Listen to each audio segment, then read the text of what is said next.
What if you could become someone that life could never truly wound again? You've likely spent decades trying to construct that version of yourself, the one who stands impervious to criticism, who shrugs off rejection, who walks through loss without a scratch. The one who has finally, once and for all, stopped hurting. But there is a dangerous illusion hidden in that pursuit, a paradox that most people will avoid confronting until their last breath. The harder you fight to feel nothing, the more everything begins to hurt. Every wall you build, every emotion you anesthetize, every wound you pretend isn't bleeding, it doesn't set you free. It just moves you to a different, quieter cell. You stay trapped by other people's opinions, by their actions, by their silence. Not because you are fragile, but because you've been using a strategy that was doomed from the start.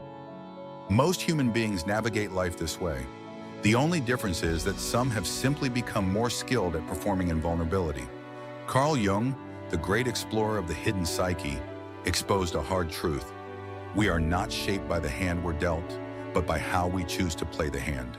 And here is the essential insight that almost no one ever fully absorbs. This is not about freezing your heart.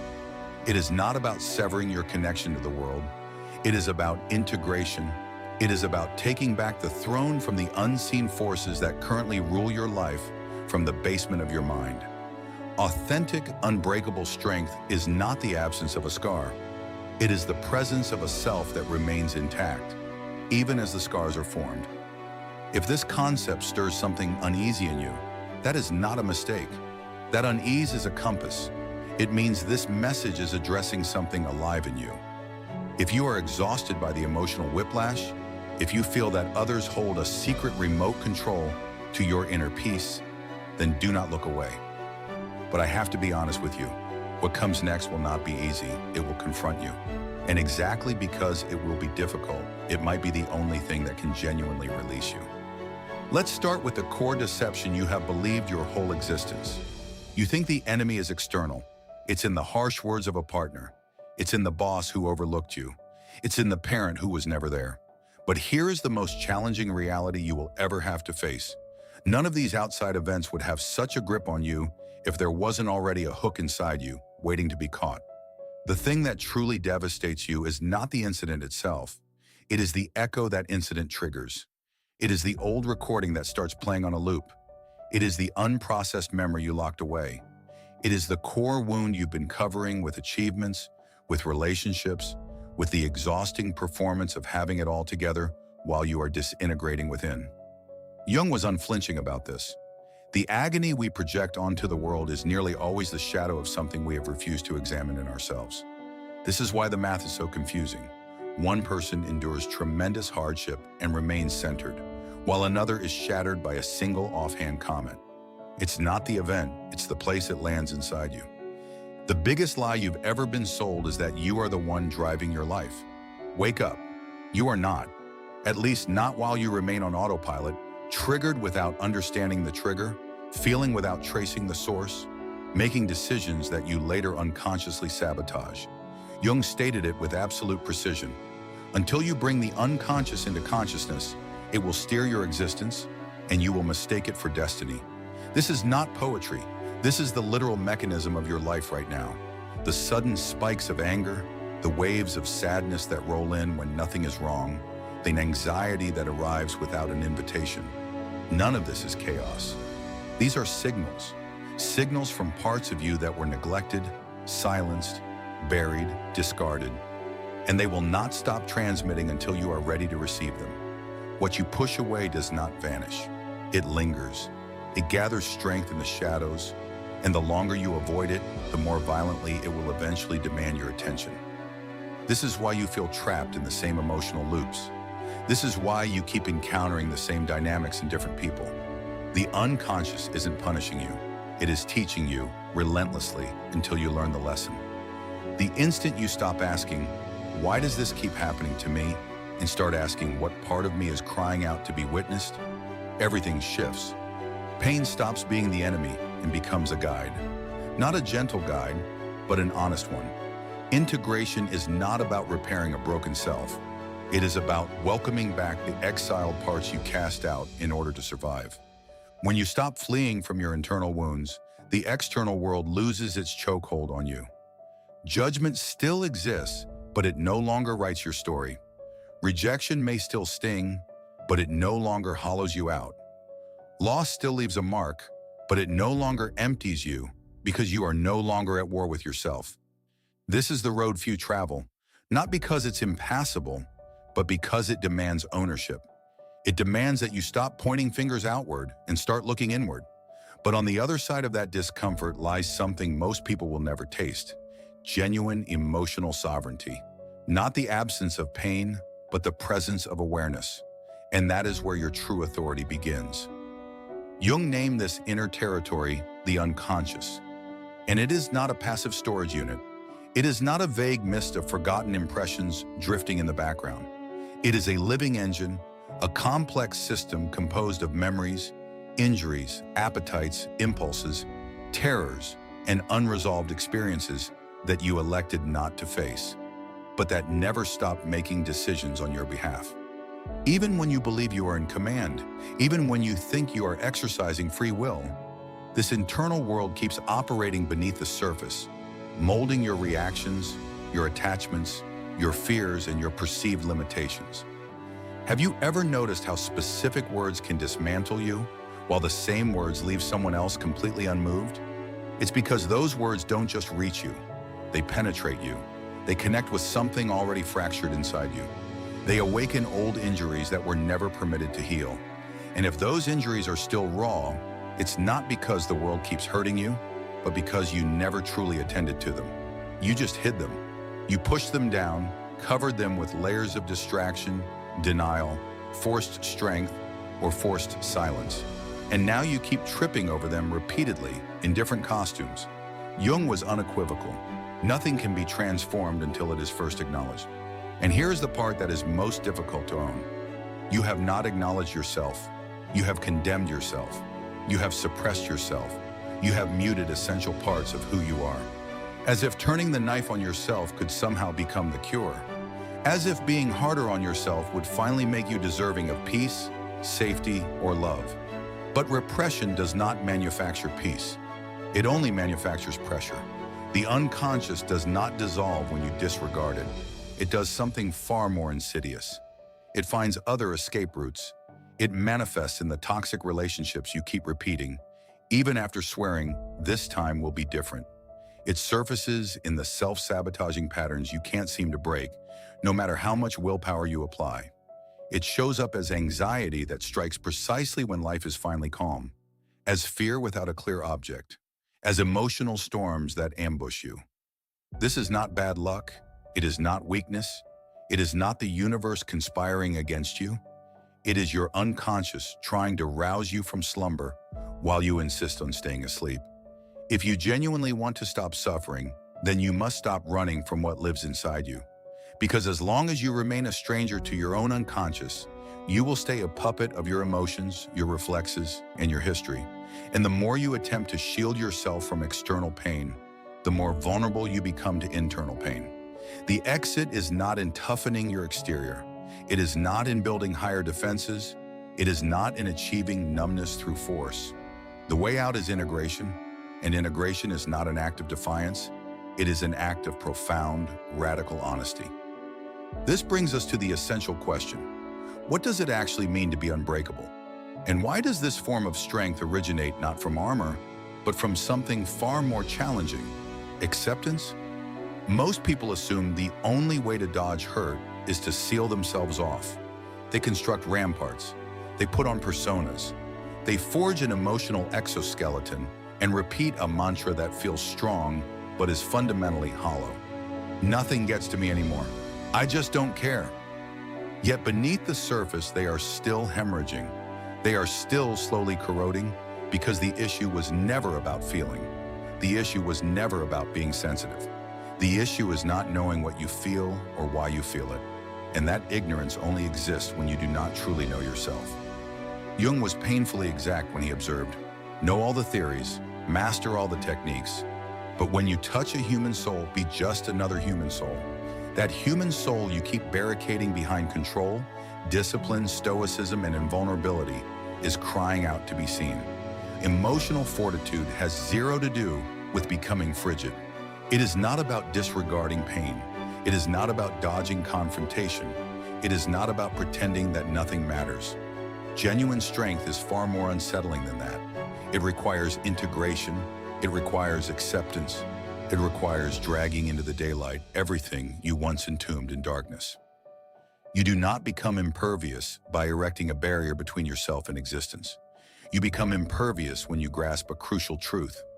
No one can weaponize against you what you have already fully owned within yourself. When you incorporate your shadow, your fears, your failings, your insecurities, something fundamental shifts. You cease to react blindly. You start to observe. You start to elect. You are no longer unconsciously driven by ancient injuries. That is liberation. Jung called this journey individuation, not becoming superior in a moral sense, not becoming what society expects from you, not becoming what you assumed you had to be in order to earn belonging, but becoming whole, becoming what manifests when light and shadow stop battling and finally recognize they are part of the same identity. Jung's message remains as sharp as ever. Until you confront what resides within you, it will dominate you from the dark. But once you integrate it, it forfeits its authority over you.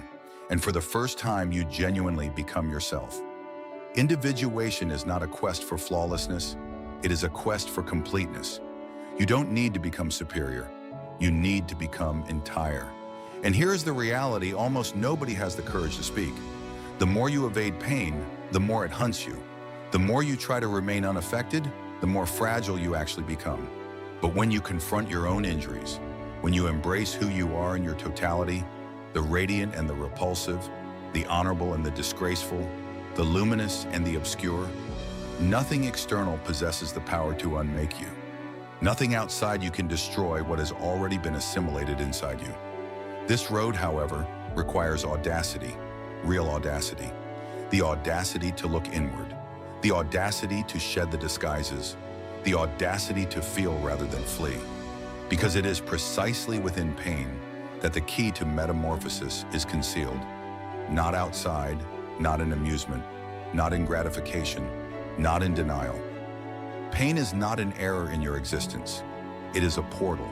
And when you comprehend this, you start to perceive why suffering is not your adversary, but the gateway to your authentic power. From a very young age, you were instructed to despise pain. You were conditioned to accept that suffering equals weakness, that tears are pointless, that deep feeling makes you susceptible, that sensitivity is a defect. So you mastered the art of running. You mastered suppression. You mastered numbing. You mastered filling every moment, avoiding silence, avoiding stillness, avoiding yourself. And the faster you ran, the closer pain stayed on your heels. Because pain does not vanish when you ignore it. It mutates. Unfaced pain transforms into anxiety. It becomes rage that detonates without warning. It becomes hollowness. It becomes indifference. It becomes chronic exhaustion. It becomes self-destruction. It becomes addiction. It becomes destructive urges you can't comprehend. Ignored pain does not expire. It burrows deeper. It tunnels into your psyche, into your nervous system, into your identity, until one day, without warning, the whole structure collapses, and you label it a crisis. But it was never sudden. It was accumulated silence. Jung perceived suffering in a completely different light. For him, pain was not an antagonist. It was a herald. It was the language of the soul. It was the alarm system of the unconscious. It was the voice of your totality striving to reach your conscious mind. That's why he offered a deeply unsettling image for anyone who just wants to feel good. He compared depression to a woman in black. If she arrives, don't drive her away. Welcome her in. Sit with her, attend to what she has to communicate. But you don't listen. You silence her. You distract yourself. You keep moving. You numb your feelings. You sedate your mind. You do everything except look directly at her. And here is the question almost no one dares to pose. What is this pain attempting to reveal to you? Because the truth is simple and brutal. Suffering hurts so intensely because you are still engaged in civil war with yourself. One faction of you yearns to evolve. Another faction demands that everything remain unchanged. Something inside you pushes toward transformation, but your ego, addicted to control and the familiar, tries to suppress that summons. And in that friction, pain is born, because change hurts, growth hurts, releasing old convictions hurts, severing toxic attachments hurts, losing identities hurts, allowing what no longer serves you to expire hurts. Leaving behind former versions of yourself hurts. All of that is grief, an internal process of expiration and rebirth, a psychological funeral, a symbolic demolition. But this is the part almost nobody understands. It is precisely in that space of internal ruin that something new can be conceived. When everything inside you deconstructs, when your certainties crumble, when your defenses collapse, when your pain exposes your rawness. For the first time, you can perceive who you genuinely are, without protection, without performance, without roles, without disguises.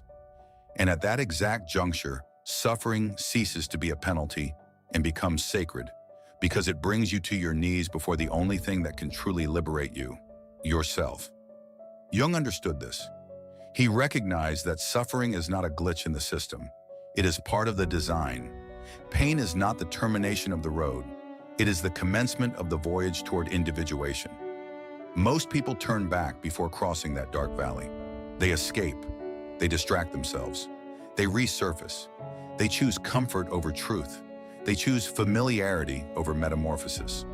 But if you are still here, it's because something in you is prepared to cross, prepared to descend, prepared to confront what others avoid. Very few individuals possess the courage to begin the path of individuation, and even fewer have the fortitude to complete it, because this path does not promise ease. It offers no assurances. It does not safeguard your ego. It dismantles it. Jung defined individuation as the process of becoming who you truly are, but almost no one grasps what that actually entails. It means, first and foremost, ceasing to be who you thought you were. And that hurts more than any external rejection, because you begin to perceive something disturbing. Much of your identity was a fabrication. You are not your accomplishments. You are not your traumas. You are not the image you crafted to be loved, accepted, respected, admired. All of that was a survival tactic, psychological armor, emotional adaptation. But surviving is not living. Individuation is the call of life beyond mere survival. It is the moment when the unconscious forces everything repressed to the surface. Everything hidden, everything denied, everything distorted. Jung was clear. Individuation requires the dissolution of the persona, because the persona is nothing more than a socially convenient mask. In plain terms, you must shed the skin you constructed to discover what exists beneath. And in that process, you begin to become unassailable. Not because nothing affects you anymore, but because you have already walked through the fire, because you have faced your demons, because you have looked directly at your shame, your fear, your dependency, your rage, your insecurity, your darkness, and declared, "I see you, and you no longer rule me." That inner clarity, that lucidity before your own shadow, becomes a wellspring of strength that no longer depends on approval, validation, recognition, or control. You no longer need to satisfy everyone. You no longer need to win every dispute. You no longer need to perform toughness. You no longer need to prove anything, because you know who you are, and that cannot be taken from you. Real emotional armor is not a shell. It is not hardness. It is not numbness. It is a center, a core. The integration of all your parts into a stable consciousness that remains grounded even in the storm. You can feel pain, but it doesn't break you. You can be wounded, but you don't lose yourself. You can suffer, but you don't fragment, because you stopped living on the surface and began inhabiting depth. And yes, depth has a price. That price is solitude. Not because you are alone, but because very few people can accompany you that far inward. Most people remain on the surface of life, clinging to mass, afraid to feel, afraid to look too deeply within themselves. They survive by pretending, by adapting, by concealing what is real. And when you begin to liberate yourself from that mode of living, distance becomes inevitable. You start to separate, not because you reject others, but because you are no longer the same person. This distance is not arrogance, and it is not superiority. It is maturation. You do not walk away out of pride. You walk away because you no longer fit in the spaces where you once had to hide who you were. You outgrow the roles you played to be accepted, and that growth creates space between you and what no longer resonates. And this brings us to the final and most critical stage of the journey: consciousness as protection. Because it is not strength that truly protects you, it is clarity. In the end, you will understand that only from a state of awareness does anything lose its power over you. Not some things, everything. Now that you have arrived at this point, there is something that must be stated plainly, without comfort or embellishment.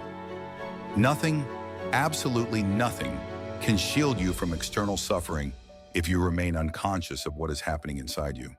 Words will continue to wound you. Rejection will continue to leave scars. Failures will continue to knock you down until you wake up. And waking up is not a magical event or a sudden revelation. It is a daily choice. It is choosing to look inward, even when it hurts. It is taking responsibility for everything you feel, without blaming others, without blaming the past, without blaming fate. It is deciding that your inner world matters more than the stories you tell yourself about the outer world. Carl Jung articulated this with uncompromising clarity. What you resist persists, and what you accept transforms. For much of your life, you have been resisting the fear of inadequacy, the emptiness of rejection, the ache of loneliness, the anxiety of feeling unseen and unheard. And what did you do with all of that? You hid. You silenced yourself. You tried to control everything. You tried to be perfect. You tried to be strong all the time, and all of that effort has led you here. Exhausted, drained, tired of fighting the world and fighting yourself simultaneously. But now you understand something essential. True emotional immunity is not hardness, it is clarity. It is not about building thicker armor or becoming colder. It is about expanding your awareness. Because when you understand your triggers, your patterns, your wounds, the actions of others stop destroying you. You still feel, but you no longer drown. You still suffer, but you no longer lose yourself in it. You remain present, rooted, conscious, and that changes everything. What protects you is not defending yourself from life, but immersing yourself fully in it. Those who live on the surface are struck by every wave. Every word destabilizes them. Every setback shakes them. But those who dare to dive deeper discover something different. Silence beneath the chaos, stability beneath the movement, power beneath the fear. And that is where you are beginning to live now. When you inhabit that place of integration, presence, and acceptance, the world may still try to knock you down, but it no longer finds where to hit you. Not because life becomes gentle, but because you become grounded. You are no longer fragmented. You are no longer running from yourself. You are no longer asleep. If this message awakens something within you, do not keep it silent. Write it in the comments. Not an opinion, but a decision. Write, I choose awareness. This is not the end. It is the beginning of living awake. And if you truly understood something today, then you already know that living asleep is no longer an option for you. If this video resonated, take a moment to like it. It helps this channel, Wines of Thought, continue to bring these conversations to light. Subscribing is not just about supporting a channel, it is about making a declaration. It is saying, I no longer want to react without understanding why. I no longer want to keep running from myself. Activate the notification bell if you are willing to listen even when the truth is uncomfortable, because this space is not here to entertain your ego, but to awaken your awareness.